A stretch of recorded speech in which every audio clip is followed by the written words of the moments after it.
আমি অমিত শাহকে এই মঞ্চ থেকে চ্যালেঞ্জ করে বলি, আপনি বলেছেন, একাধিক নাম নিয়েছেন, বলেছেন তৃণমূলের অনেক নেতা জেলে ছিল। মমতা ব্যানার্জি যদি সত্যি সৎ হয় আর স্বচ্ছ রাজনীতিতে বিশ্বাস করেন, তাহলে মমতাদি বলুক এদের কাউকে টিকিট দেবে না। আমি আপনার এই চ্যালেঞ্জ অ্যাকসেপ্ট করছি।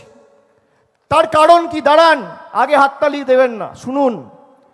যেই কথাটা বলছে, অমিত শাহ নিজে 3 মাস জেলে ছিল, সবরমতী জেলে।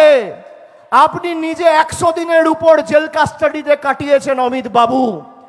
আপনি আপনার পদত্যাগ পত্রটা যেদিনকে জমা দেবেন, 24 ঘন্টার মধ্যে আমরাও কথা দিচ্ছি, আমরাও প্রমাণ করে দেবো যে আপনি যে কথাগুলো বলেছেন আমরাও বাস্তবায়িত করতে পারি। আপনি করবেন। আর অন্য কেউ যদি মানুষের দরবারে জনপ্রতিনিধিদের লড়াই করতে পাঠায়, তাহলে সে দোষী আর আপনি সৎ।